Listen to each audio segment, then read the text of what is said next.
The Chronicles of Narnia by C.S. Lewis. Book 4. The Silver Chair. Chapter 5. Puddleglum. Jill was asleep. Ever since the Owl's Parliament began, she had been yawning terribly, and now she had dropped off. She was not at all pleased at being waked again, and at finding herself lying on bare boards in a dusty belfry sort of place, completely dark and almost completely full of owls. She was even less pleased when she heard that they had set off for somewhere else, and not, apparently, for bed, on the owl's back. "Oh, come on, Pole, buck up," said Scrub's voice. "After all, it is an adventure." "I'm sick of adventures," said Jill crossly.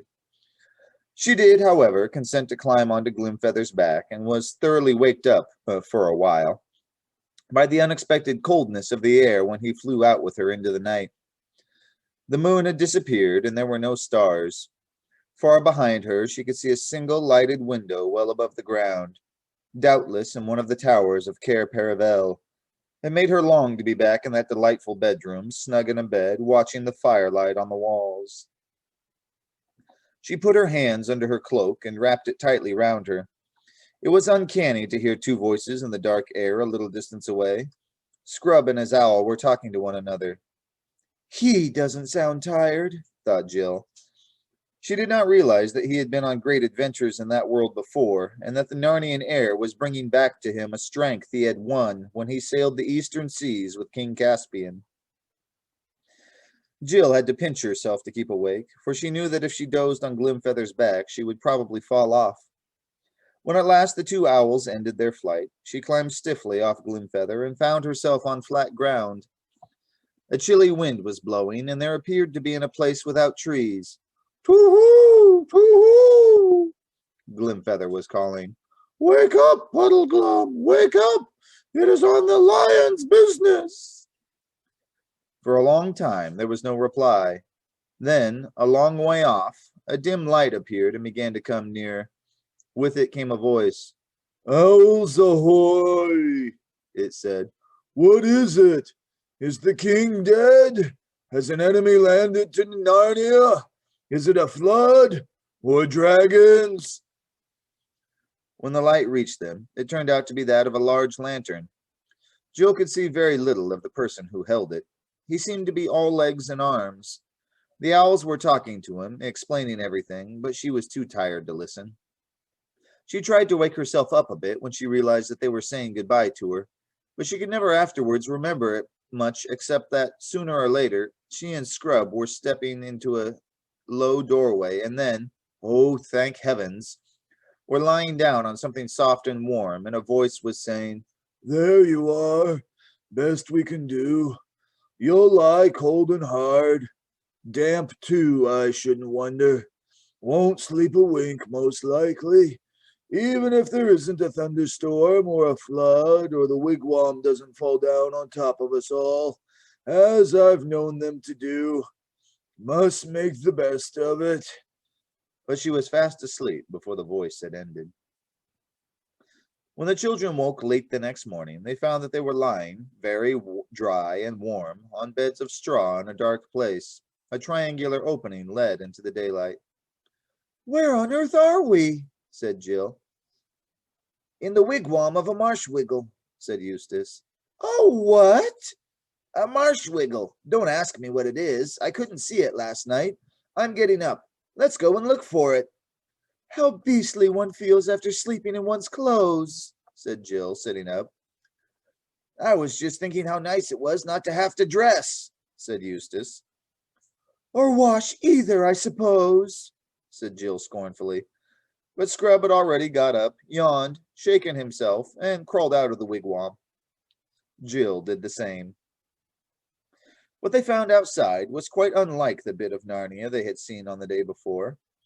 They were on a great flat plain which was cut into countless little islands by countless channels of water. The islands were covered with coarse grass and bordered with reeds and rushes. Sometimes there were beds of rushes about an acre in extent. Clouds of birds were constantly alighting in them and rising from them again. Duck, snipe, bitterns, herons. Many wigwams, like that in which they had passed the night, could be seen dotted about, but all at a good distance from one another.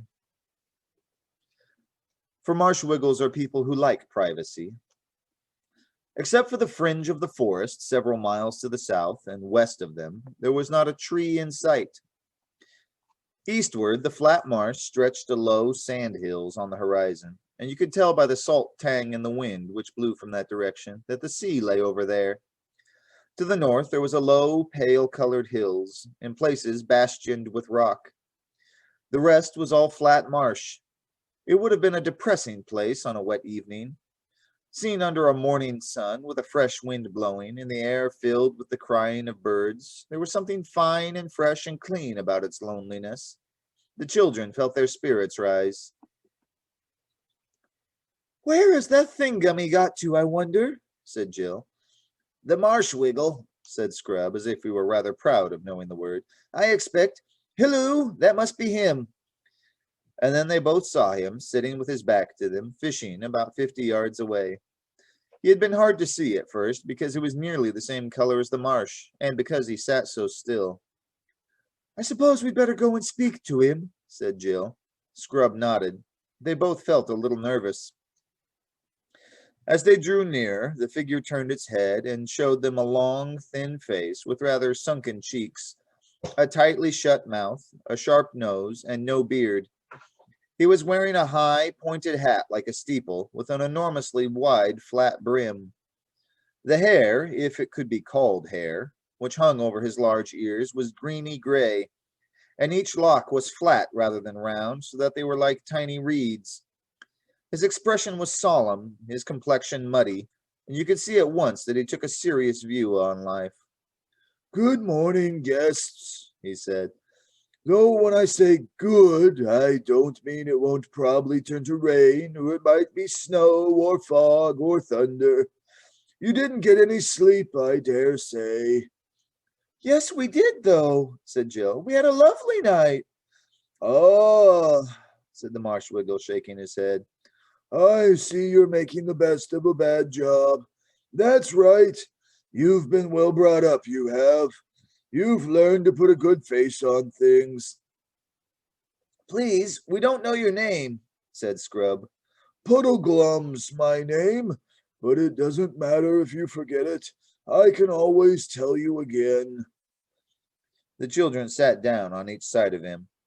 They now saw that he had very long legs and arms, so that although his body was not much bigger than a dwarf's, he would be taller than most men when he stood up. The fingers of his hands were webbed like a frog's, and so were his bare feet, which dangled in the muddy water. He was dressed in earth-colored clothes that hung loose about him. "I'm trying to catch a few eels to make an eel stew for our dinner," said Puddleglum. "Though I shouldn't wonder if I didn't get any, and you won't like them much if I do." "Why not?" asked Scrub. "Why, it's not to reason that you should like our sort of victuals, though I've no doubt that you'll put a bold face on it. All the same, while I am a-catching of them, if you two could try to light the fire, no harm in trying. The wood's behind the wigwam. It may be wet. You could light it inside the wigwam, and then we'd all get the smoke in our eyes. Or you could light it outside, and then the rain would come and put it out. Here's my tinderbox. You won't know how to use it, I expect."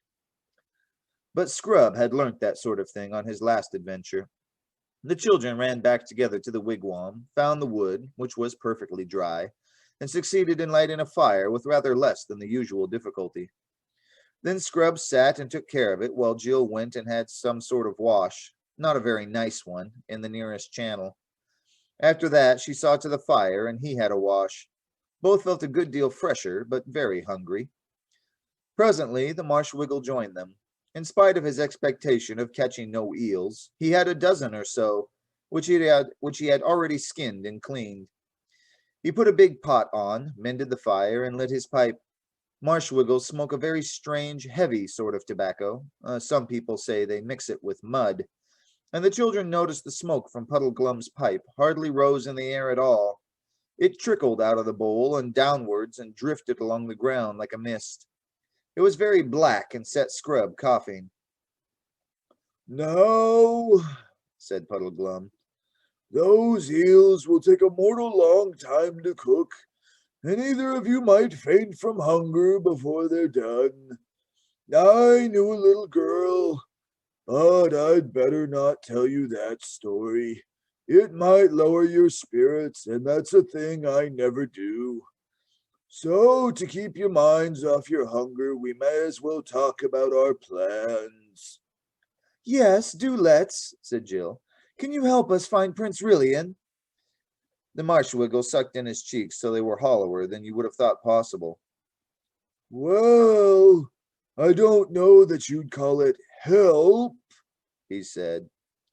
"I don't know that anyone can exactly help. It stands to reason we're not likely to get very far on a journey to the north. Not at this time of the year, with the winter coming on soon and all. And an early winter, too, by the look of things. But you mustn't let that make you downhearted. Very likely, what with enemies and mountains and rivers to cross and losing our way, and next to nothing to eat and sore feet, we'll hardly notice the weather. And if we don't get far enough to do any good, we may get far enough not to get back in a hurry." Both children noticed that he said we, not you, and both exclaimed at the same moment, "Are you coming with us?" "Oh, yes, I'm coming, of course. Might as well, you see. I don't suppose we shall ever see the king back in Narnia now that he's once set off for foreign parts. And he had a nasty cough when he left. Then there's Trumpkin. He's failing fast. And you'll find there have been a bad harvest after this terrible dry summer. And I shouldn't wonder if some enemy attacked us. Mark my words." "And how shall we start?" asked Scrub. "Well," said the Marshwiggle very slowly, "all the others who ever went looking for Prince Rilian started from that same fountain where the Lord Drinian saw the lady. They went north mostly, and none of them ever came back. We can't exactly say how they got on." "We've got to start by finding a ruined city of giants," said Jill. "Aslan said so." "Got to start by finding it, have we?" answered Puddleglum. "Not allowed to start by looking for it, I suppose." "That's what I mean, of course," said Jill.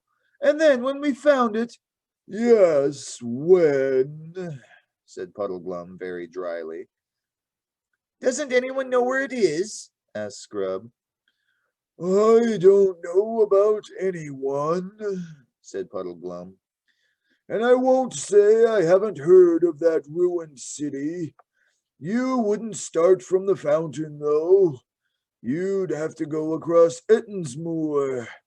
That's where the ruined city is, if it's anywhere. But I've been as far in that direction as most people, and I never got to any ruins, so I won't deceive you." "Where's Ettonsmoor?" said Scrub.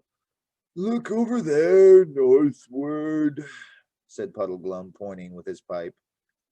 "See those hills and bits of cliff? That's the beginning of Ettonsmoor. But there's a river between it and us, the River Shrivel. No bridges, of course." "I suppose we can ford it, though," said Scrub. "Well, it has been forded," admitted the Marshwiggle. "Perhaps we shall meet people on Ettonsmoor who can tell us the way," said Jill. "You're right about meeting people," said Puddleglum. "What sort of people live there?" she asked. "It's not for me to say they aren't all right in their own way," answered Puddleglum. "If you like their way." "Yes, but what are they?" pressed Jill. "There are so many strange creatures in this country. I mean, Are they animals or birds or dwarfs or what? Then Marshwiggle gave a long whistle. Phew, he said. Don't you know? I thought the owls had told you. They're giants. Jill winced. She had never liked giants, even in books, and she had once met one in a nightmare. Then she saw Scrub's face, which had turned rather green, and thought to herself, I bet he's in a worse funk than I am. That made her feel braver. The king told me long ago, said Scrub, that time when I was with him at sea, that he'd jolly well beaten those giants in war and made them pay him tribute. That's true enough, said Puddleglum. They're at peace with us all right. As long as we stay on our side of the shribble, they won't do us any harm. Over on their side, on the moor, still, there's always a chance. If we don't get near any of them, and if none of them forget themselves, and if we're not seen, it's just possible we might get a long way.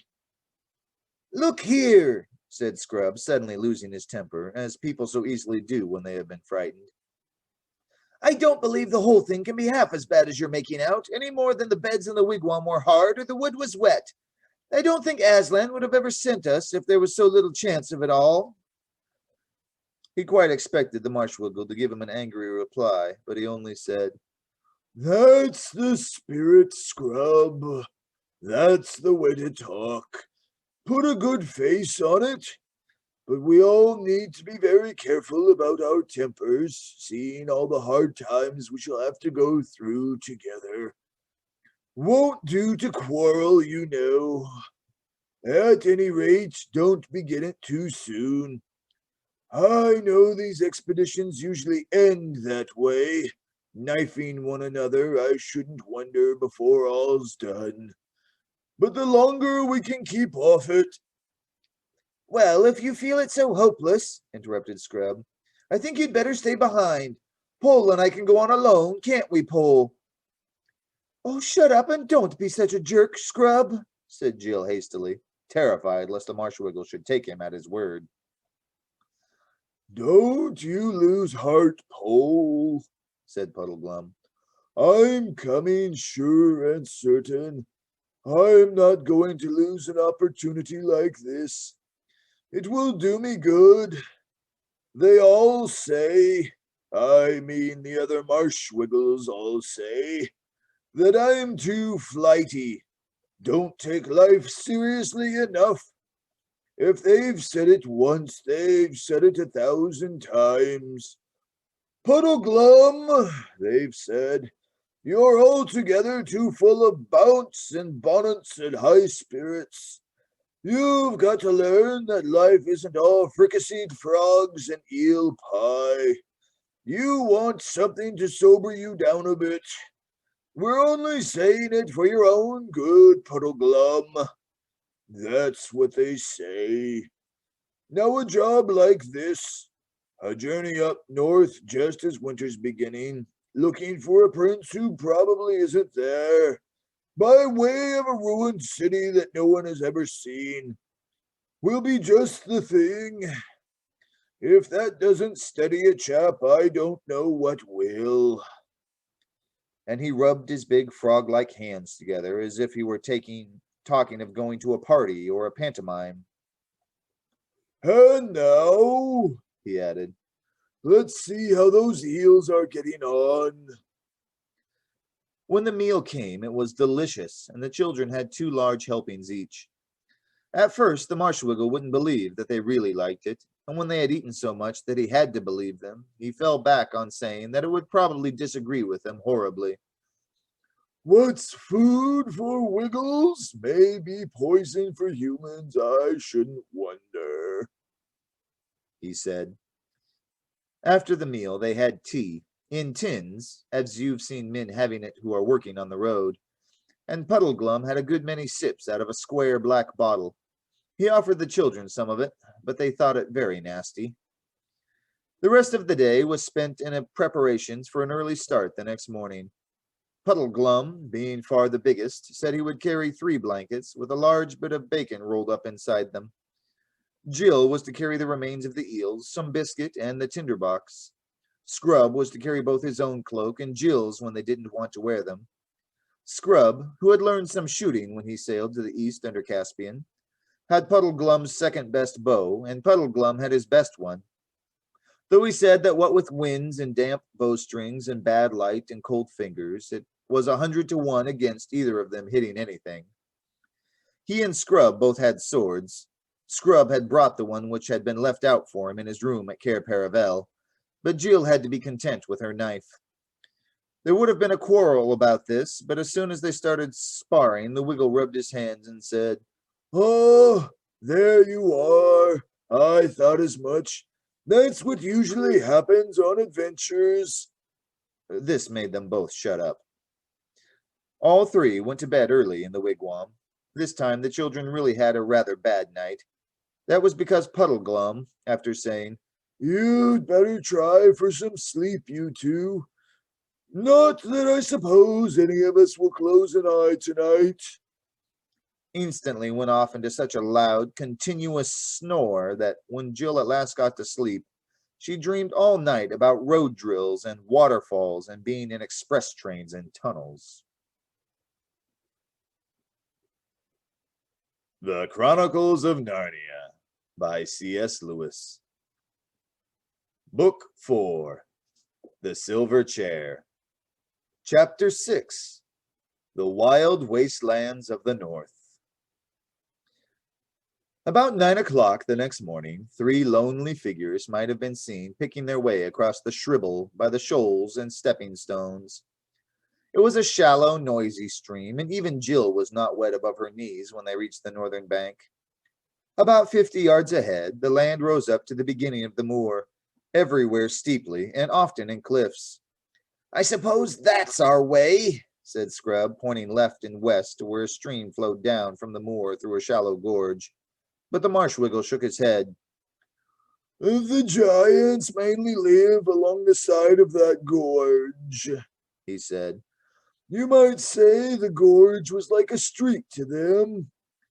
We'd do better straight ahead, even though it's a bit steep." They found a place where they could scramble up, and in about 10 minutes stood panting at the top. They cast a longing look back at the valley land of Narnia, and then turned their faces to the north. The vast, lonely moor stretched on and up as far as they could see. On their left was rockier ground. Jill thought that it must be the edge of the Giant's Gorge, and did not much care about looking in that direction. They set out. It was good, springy ground for walking, and a day of pale winter sunlight. As they got deeper into the moor, the loneliness increased. One could hear peewits and see an occasional hawk. When they halted in the middle of the morning for a rest and a drink in a little hollow by a stream, Jill was beginning to feel that she might enjoy adventures after all, and said so. "We haven't had any yet," said the Marshwiggle. Walks after the first halt, like school mornings after break or railway journeys after changing trains, never go on as they were before. When they set out again, Jill noticed that the rocky edge of the gorge had drawn nearer, and the rocks were less flat, more upright than they had been. In fact, they were more like little towers of rock. And what funny shapes they were! "I do believe," thought Jill, "that all the stories about giants might have come from those funny rocks. If you were coming along here when it was half dark, you could easily think those piles of rocks were giants. Look at that one now. You could almost imagine that the lump on top was a head. It would be rather too big for the body, but it would do well enough for an ugly giant. And all that bushy stuff, I suppose it's heather and birds' nests really, would do quite well for hair and beard. And the things sticking out on either side are quite like ears. They'd be horribly big, but then I dare say giants would have big ears like elephants. And oh!" Her blood froze. The thing moved. It was a real giant. There was no mistaking it. She had seen it turn its head. She had caught a glimpse of the great, stupid, puff-cheeked face. All the things were giants, not rocks. There were 40 or 50 of them, all in a row, obviously standing with their feet in the bottom of the gorge and their elbows resting on the edge of the gorge, just as men might stand leaning on a wall, lazy men on a fine morning after breakfast. "Keep straight on," whispered Puddleglum, who had noticed them too.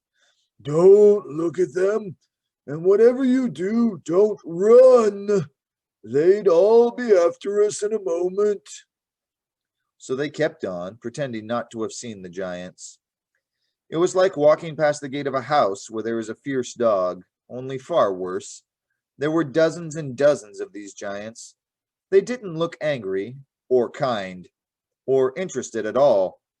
There was no sign that they had seen the travelers. Then, whiz, whiz, whiz! Some heavy object came hurtling through the air, and with a crash, a big boulder fell about 20 paces ahead of them. And then, thud! Another fell 20 feet behind. "Are they aiming at us?" asked Scrub. "No," said Puddleglum. "We'd be a good deal safer if they were. They're trying to hit that cairn over there to the right. They won't hit it, you know. It's safe enough. They're sure very bad shots. They play cockshies most fine mornings. About the only game they're clever enough to understand." It was a horrible time. There seemed no end to the line of giants, and they never ceased hurling stones, some of which fell extremely close. Quite apart from the real danger, the very sight and sound of their faces and voices were enough to scare anyone. Jill tried not to look at them. After about 25 minutes, the giants apparently had a quarrel. This put an end to the cockshies, but it was not pleasant to be within a mile of quarreling giants. They stormed and jeered at one another in long, meaningless words of about 20 syllables each. They foamed and gibbered and jumped in their rage, and each jump shook the earth like a bomb. They lammed each other on the head with great clumsy stone hammers, but their skulls were so hard that the hammers bounced off again, and then the monster who had given the blow would drop his hammer and howl with pain because it had stung his fingers. But he was so stupid that he would do exactly the same thing a minute later. This was a good thing in the long run, for by the time of an hour all the giants were so hurt that they sat down and began to cry. When they sat down, their heads were below the edge of the gorge, so that you saw them no more. But Jill could hear them howling and blubbering and boo-hooing like great babies, even from the pace of a mile behind. That night they bivouacked on the bare moor, and Puddleglum showed the children how to make the best of their blankets by sleeping back to back. The backs keep each other warm, and you can then have both blankets on top. But it was chilly even so, and the ground was hard and lumpy. The Marshwiggle told them they would feel more comfortable if only they thought how very much colder it would be later on and further north. But this didn't cheer them up at all. They traveled across Etton's Moor for many days, saving the bacon and living chiefly on the moorfowl. They were not, of course, talking birds, which Eustace and the Wiggle shot. Jill rather envied Eustace for being able to shoot. He had learned it on his voyage with Caspian. As there were countless streams on the moor, they were never short of water. Jill thought that when, in books, people live on what they shoot, it never tells you what a long, smelly, messy job it is plucking and cleaning dead birds. You want a long, and how cold it makes your fingers. But the great thing was that they met hardly any giants. One giant saw them, but he only roared with laughter and stumped away about his own business. About the 10th day, they reached a place where the country changed. They came to the northern edge of the moor and looked down a long, steep slope into a different and grimmer land. At the bottom of the slope were cliffs. Beyond these, a country of high mountains, dark precipices, stony valleys, ravines so deep and narrow that one could not see far into them, and rivers that poured out of echoing gorges to plunge suddenly into black depths. Needless to say, it was Puddleglum who pointed out a sprinkling of snow on the more distant slopes.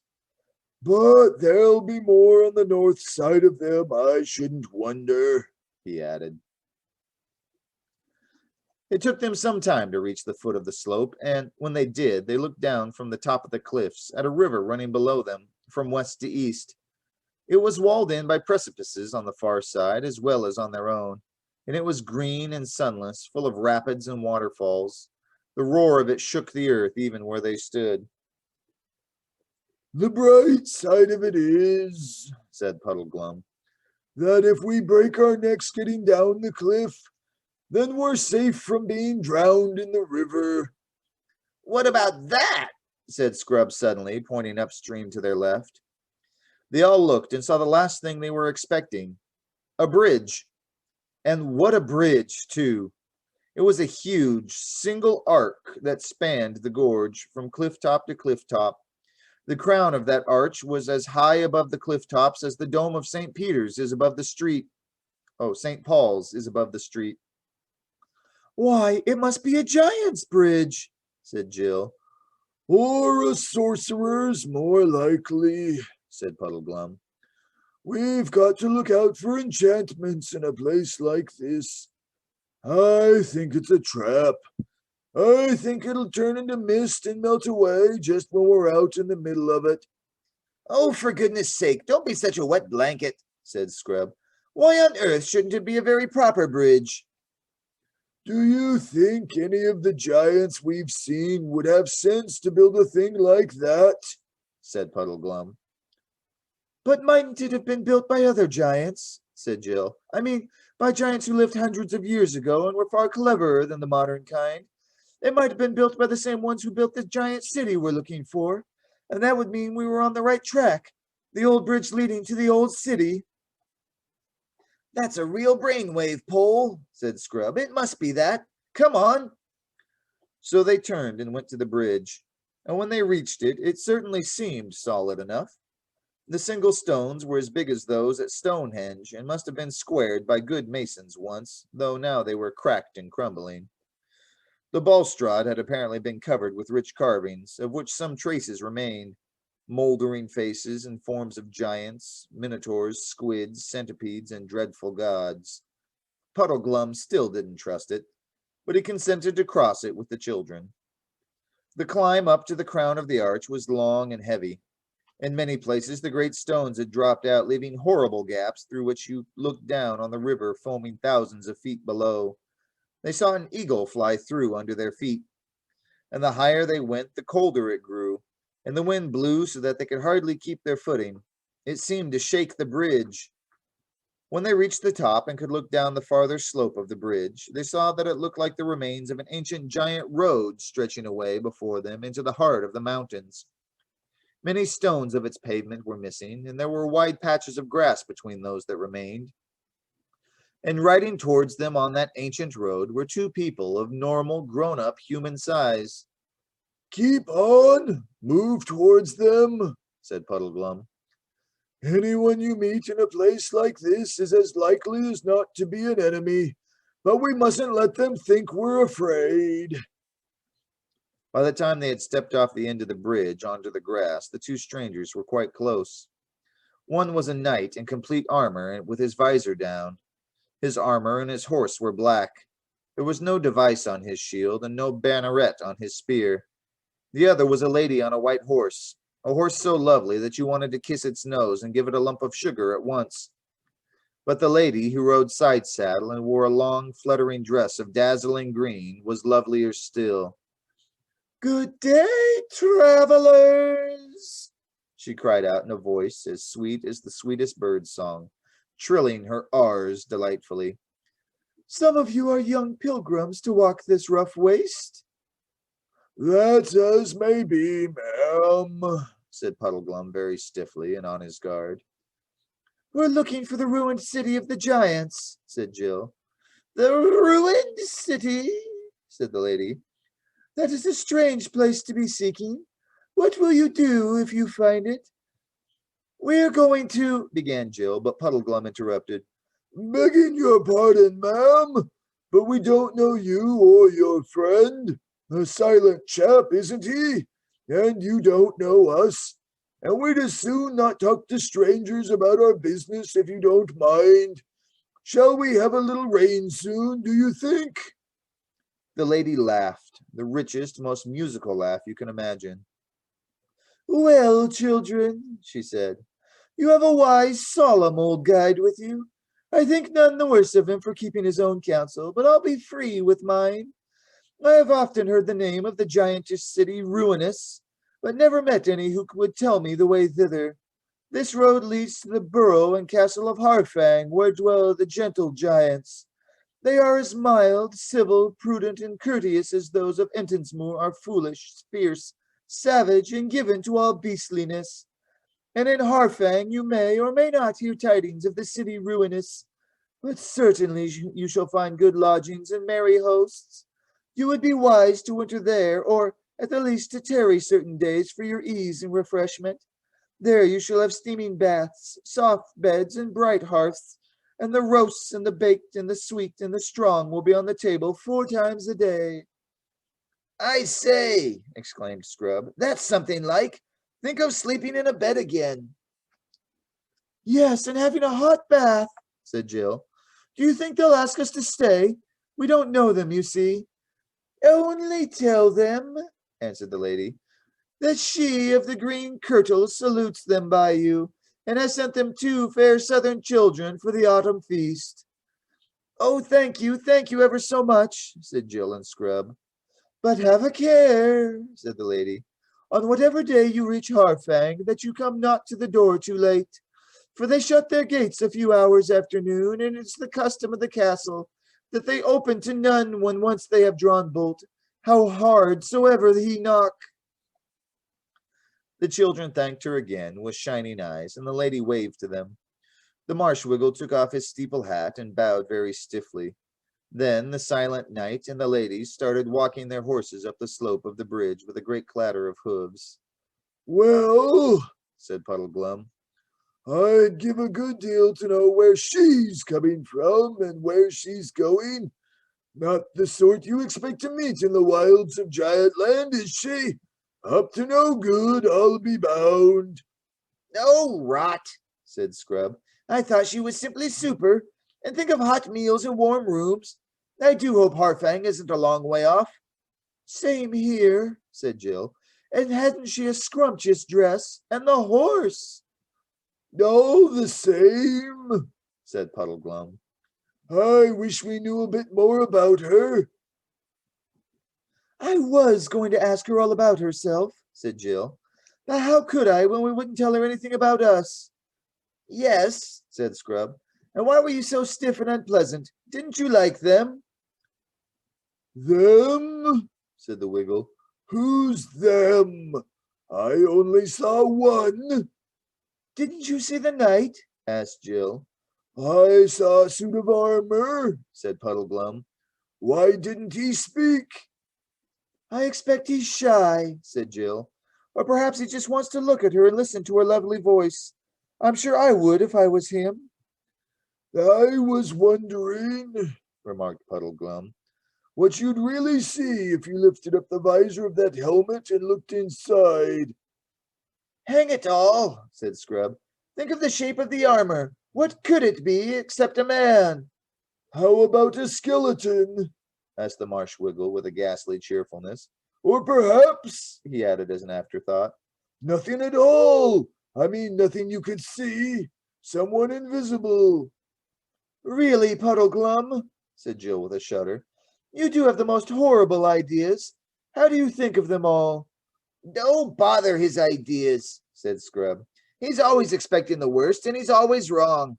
Let's think about those gentle giants and get on to Harfang as quickly as we can. I wish I knew how far it is. And now they nearly had the first of those quarrels which Puddleglum had foretold. Not that Jill and Scrub hadn't been sparring and snapping at each other a good deal before, but this was the first really serious disagreement. Puddleglum didn't want them to go to Harfang at all. He said that he didn't know what a giant's idea of being gentle might be, and that anyway, Aslan's signs had said nothing about staying with giants, gentle or otherwise.